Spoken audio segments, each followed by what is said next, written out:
수도 채널의 수도입니다. 구독, 좋아요. 오늘 수도의 첫 번째 뉴스는 김건희 관련 얘기를 좀 해보려고 합니다.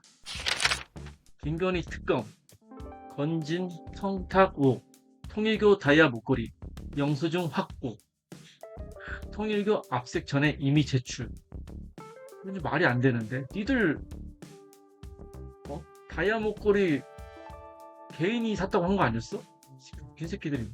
관련 좀 얘기 좀 해볼게요. 최근 특검팀이 확보한 건 바로 다이아몬드 목걸이 구매 영수증입니다. 이 목걸이는 통일교의 2인자 윤용호 전 세계본부장이 건진법사를 통해 김건희에게 청탁용으로 전달한 선물로 의심받고 있어요.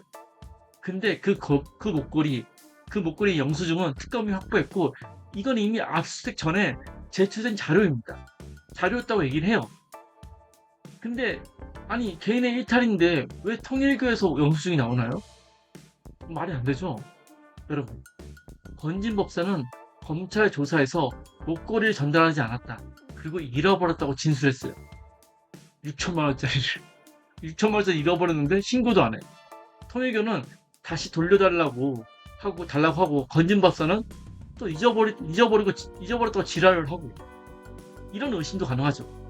정말 전달이 안 됐을까? 김건희는 선물을 받았지만 통일교 청탁은 들어주지 않은 거 아닐까? 즉, 뇌물은 받았지만 약속을 지키지 않은 거죠. 관련해서 뉴스공장 영상 보고 가시죠. 저는 김건희 실가가 통일교가 말하는 사업을 듣고 그거 괜찮은데? 야, 우리가 먹어야겠는데? 이런 생각을 하지 않았을까? 그래요. 저도 김호중 공장장의 말에 좀 한 표. 그러니까 통일교는 김 여사에게 캄보디아 메콩강 개발 사업, YTN 인수, UN 제5사무국 유지 등 각종 특혜를 요청했습니다. 그리고 실제로 2022년 정부는 캄보디아 ODA 차관을 기존 7억 달러에서 무려 15억 달러로 2배 넘게 증액했어요. 그해 11월엔 윤석열 대통령 부부가 캄보디아 방문했습니다. 통일교 입장에 보면은 손돈을 들여 뇌물을 줬는데 결과는 없고, 김 여사 측은 오히려 선을 긋기 시작한 거죠. 그러다 보니 통일교 내부에서도 자금 세탁이나 이권 사업이 꼬였고, 결국 이번 수사로 속내가 다 드러나게 된 거 아닌가 싶어요. 이렇게 예측할 수밖에 없죠. 에휴, 나쁜 놈들은 이렇게 열심히 사는데 서로 속이고 사기치고, 착한 놈들은 열심히 사는데 뭐가 문제일까요? 왜 부는 나쁜 놈들한테만 갈까요? 다음 뉴스 보겠습니다. 이번에 또 김건희 뉴스네요. 김건희 의혹, 팀앤들 소환 미루고 도망가고 수사 난항.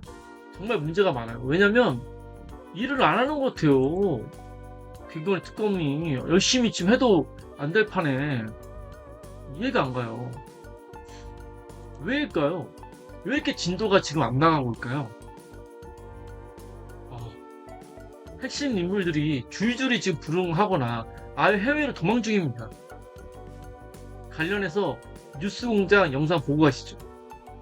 특검이 이제 성격이 조은석 특검이 있고 민중기 특검이 있잖아요. 네. 그리고 최혜병 특검이 있으면 최혜병 특검은 너무 명확하고 이미 너무 많이 쌓여 있어서 사건이 단일하기 때문에 그게 별로 심플해요. 어렵지 않아. 거기 이제 신경 쓸 필요도 없어. 네. 제일 신경 써야 될 게 조은석 특검하고 민중기 특검인데, 이 건이 연결되어 있는 김건희 쪽 라인 사람들은 조은석 특검은 신경도 안 써. 얘네는 민중기 특검이 이제 자기네들 그렇지. 가장 중요해. 근데 민중기 특검이 되게 만만하다는 거예요. 자기네들이 보기에.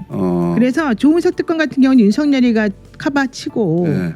또 니네끼리 카바치면 윤석열 거기서 죽든 죽거나 살든. 말거나. 근데 민중기 특검이 우리를 건드리네. 자, 이제 니네가 와서 나를 도와줘야지 해서 어제 윤석열의 메시지가 이제 나오는 거예요. 김건희가 8월 6일날까지 나오라고 그때 민중기가 그랬잖아요. 그러니까 내가 나갈게. 이제 그렇지만 웬만해서 생각해봐서 나갈게. 웬만하면 협조할게. 그러면서 어쨌든 자기는 협조 안 하는 사람이 아니라는 걸 일단 보여주. 대표적으로 이정호 전 블랙펄 인베스트 대표, 특검이 소환하자 변호사 휴가 중이라 조사 못 받는다며 버티고 있죠. 또 명태균 지금 안 나가고 있죠. 명태균 지금 버티고 있죠. 나 저번에 다 조사 다 했다고. 김효선 전 의원 아예 대꾸도 안 하고 있어요. 그리고 뭐 이기훈 씨라고 부회장인데 출국 금지에 됐다가 사업자 꼭 나가야 된다고 꼭 돌아오겠다 약속해놓고선 안 돌아와요. 도망가 버렸어요. 그래서 지금 A급 지명 수배 내려졌대요. 이건 누가 책임을 져요 도대체? 특검이 책임을 져야 되는 거예요? 사법부가 책임을 져야 되는 거예요? 지금 김건희 특검을 개무시하고 있는데 원칙도 좋고 절차도 다 좋아요. 그런데 나쁜 놈들은 절차를 지키지도 않고 법도 지키지 안 지키면서 존나 열심히 살고 있단 말이에요. 존나 이렇게 물렁하게 해서 나쁜 놈들 때려잡을 수 있겠습니까? 정신 차리세요. 김건희 특검, 당신들은 지금 국가 범죄자들하고 싸우고 있는 거야. 자, 다음 뉴스 보겠습니다. 강준욱 자진 사퇴, 강선우 임명 강행. 이거 참 제가 어저께 관련된 뉴스 이렇게 강준욱을 한 번 더 썼는데 다시 한번 또 오늘 2번 연속 다루게 되네요. 먼저 강준욱 국민통합비서관이 자진 사퇴했습니다. 과거 계엄령 옹호 발언, 일제 강제징용 부정 등으로 거센 논란이 있었는데요. 이재명 대통령은 결국 국민통합이라는 원칙을 우선시하며 사퇴를 수용했습니다. 비록 추천 인사였지만 누가 추천했는지 이 새끼 잡아내야 돼. 이 새끼 어떤 새끼인지 몰라도 어쨌든 국민 여론 외면하지 않는 건 현명한 결정이라고 생각을 합니다. 그리고 또 하나 바로 강선우 여성가족부 장관 후보자 임명 강행.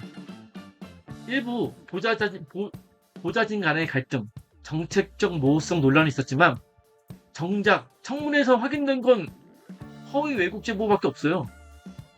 전혀 그거에 대해 다 소명했고요.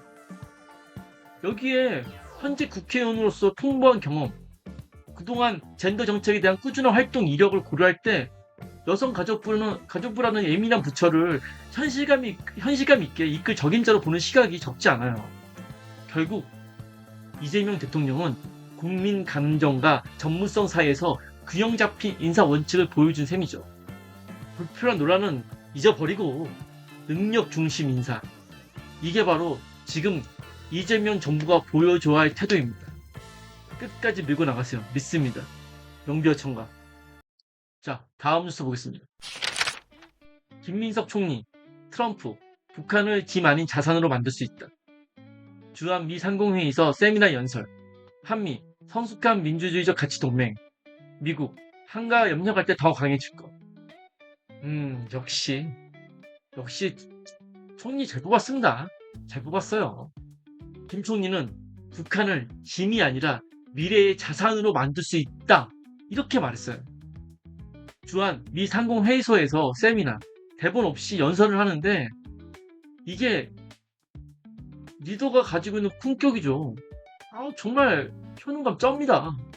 김 총리는 트럼프 전 대통령이 다시 북미 협상에 나선다면 북한을 변화시킬 수 있는 기대감을 나타냈고, 한미동맹 역시 단순한 안보관계를 넘어서 진정한 가치동맹으로 가야 한다고 강조했습니다.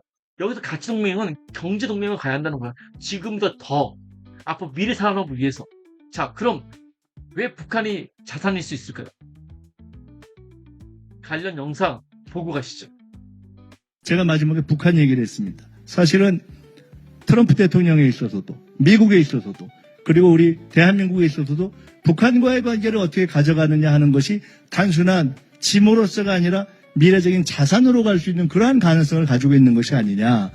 이렇게 헌법과 민주주의에서부터 시작해서 현재의 교류 그리고 전략적인 위치 미래에 이르기까지 우리는 그러한 다양한 접점을 가지고 있다. 다음으로 넘어갈까요? 그래서 저는 이렇게 생각합니다. 자, 보세요. 왜 이런 말씀을 했는지, 김민석 총리께서 왜 이런 얘기했는지 한번 보자고요. 우선 북한은 값싼 노동력이 있습니다. 또 지하전이 매우 풍부하죠. 석탄, 히토류, 금까지. 그리고 우리가 가진 건 뭘까요? 기술력과 자본, 그리고 글로벌 시장 네트워크입니다. 이 두 축이 만나면 얼마나 큰 시너지가 날까요? 남북이 함께 성장할 수 있는 동력이 충분히 만들어질 수 있어요. 물론 당장은 정치적, 군사적 긴장감이 있지만 장기적으로 보면 북한과의 협력은 우리가 또 한 번 도약할 수 있는 기회가 될 수 있습니다. 꼭 통일을 하지 않아도 돼요. 통일은 나중에 하고 우선 경제 협력 체제를 만들어야 합니다. 그리고 이걸 그냥 기다릴 게 아니라 전략적으로 준비하고 철저히 계획해야 한다는 게 김 총리의 메시지예요. 북한, 한국, 누가 더 서로에게 무서운 존재일까요? 핵밖에 없어서 다 같이 죽자는 사람이 무서울까요? 북한 없이도 잘 먹고 잘 살고 있고 세계 군사력 5위가 더 무서울까요? 북한은 더 이상 우리의 주적이 될 수가 없어요. 왠지 아세요? 같은 레벨이 아니기 때문입니다. 자, 다음 뉴스 보겠습니다. 100년 후 일본 지방 다 사라진다. 충격 시나리오 나왔다.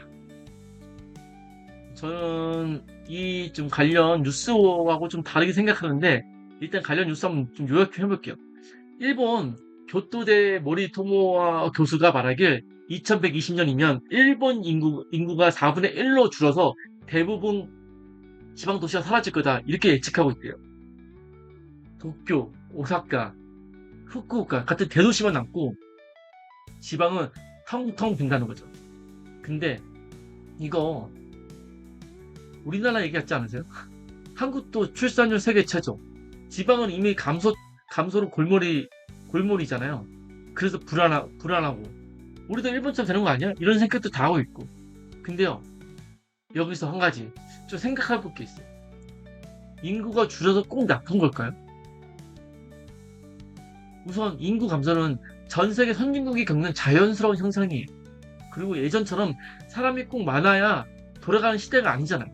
AI, 로봇, 자동화 기술이 이제는 인간 노동을 점점 대체하고 있고요.